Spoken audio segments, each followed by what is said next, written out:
What's up, guys? Welcome to this week's TTG News. We got a bunch of stuff to talk about today, so let's get started. So as I'm sure you guys know, the Ironman World Championships in Kona took place on last Saturday, so I'll give you guys a little bit of a rundown of both the men's and women's races. So first off, the day was really nice actually, not too windy, not too much choppy waters, really no crazy weather issues. So basically a perfect day for racing. For the men's race, Jan Frodeno started making a bit of a lead during the swim and actually ended up taking a slightly different direction than some of the other triathletes. So there's kind of two different ways that they decided to line up the race, but they ended up all finishing basically at the same time. Harry Wilshire actually got out of the water first, but he was leading a pretty big pack of the triathletes. Another big contender, Sebastian Kienle, actually finished the swim about 5 minutes after the first swimmers. Kienle usually does start off the bike a little bit further behind and makes up his time on the bike, so it wasn't really unexpected for him to be doing that, and he actually did catch up quite a bit of time on the bike. One thing that I kind of noticed that was a little bit iffy was that a lot of the first triathletes seemed to be drafting on the bike. They had really close times and they were really close together. I guess they were just far enough that they weren't giving them penalties, but a few triathletes actually did get a penalty on the bike.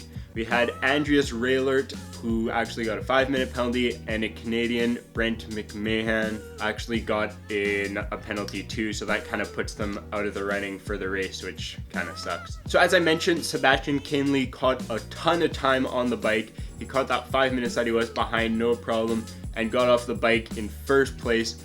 But Jan Frodeno and a few other triathletes were really close behind. For the run, Jan Frodeno and Sebastian Kienle actually stayed pretty much neck and neck for a long time during the run, but Jan Frodeno managed to make a little bit of a distance, almost 30 seconds at some points, in front of Kienle. So that's definitely pretty hard to catch up for Kienle, and Jan Frodeno ended up finishing in first place with Kienle in second, and another German, Patrick Lang, finished in third with an all-German podium for the men's World Championship final. So now for the women's race, it basically starts 5 minutes after the men, so the weather is basically the same, water conditions, all of that.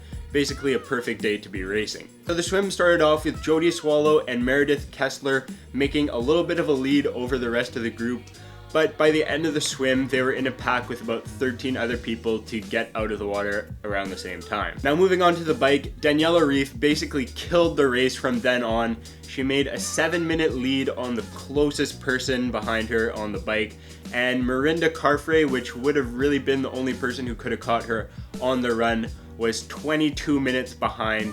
So there was really not much of a chance that anyone was going to catch her on the run as long as nothing catastrophic happened. And of course, she was looking strong on the run and really didn't have any issues whatsoever and finished the race really strong. And Mirinda Carfrae actually had an amazing run, destroyed all the competition except Daniela Ryf, and actually managed to finish in second, which is definitely a really big accomplishment if you're coming back from 22 minutes behind. The third place finisher for the women was Heather Jackson, which is actually an American and the only American to place on the podium in quite a little while actually, so that's pretty awesome for her. So I found this pretty cool list online that basically lists how many bikes from each brand were being used at the Ironman World Championships. So I'll give you guys a few of the top ones and then I'll link it down below if you want to check out the rest, see how many people are using your bike brand. So it's really not a surprise, but Cervelo had the most bikes out there with 577 people using Cervelo bikes, beating out pretty much all the other brands by almost double. The second most was Trek with 261, and then Specialized not far behind with 209. After that, we've got Felt, Argon 18, Scott, BMC. So definitely a cool list if you're into bikes and that kind of stuff. Check it out, I'll link it down below. Another cool Ironman thing is there's a gallery of pictures with all really nice pictures, really good quality and really interesting pictures of all throughout the race.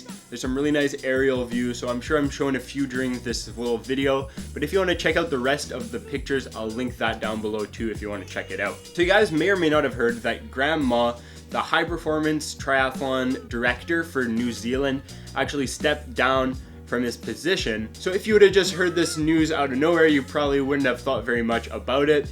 Maybe he's just retiring, blah, blah, blah. But some of the athletes actually went to Twitter and kind of said some nasty stuff. So Ryan Sissons was posting some memes on his Twitter page saying some nasty stuff that I couldn't really catch because I'm guessing he deleted it. And he was saying that he would have quit triathlon, or he would have quit the New Zealand Triathlon organization if this guy hadn't stepped down as the director. So I don't really know what he was doing, but clearly people didn't really like him. Andrea Hewitt actually also posted on her Twitter, and she said that this guy was ruining triathlon for New Zealand. So definitely not very liked by the athletes. Kind of want to hear a little bit more of this, but maybe we shouldn't be sticking our nose in this type of business.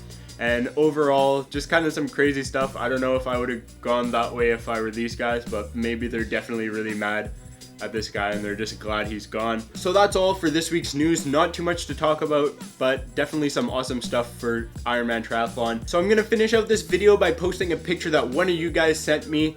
His name was Fergus J on Instagram, and he sent me a picture of him in his transition. I think he's running out to his bike, and definitely a cool picture, and looks like he's working hard. So good luck to you in your future races.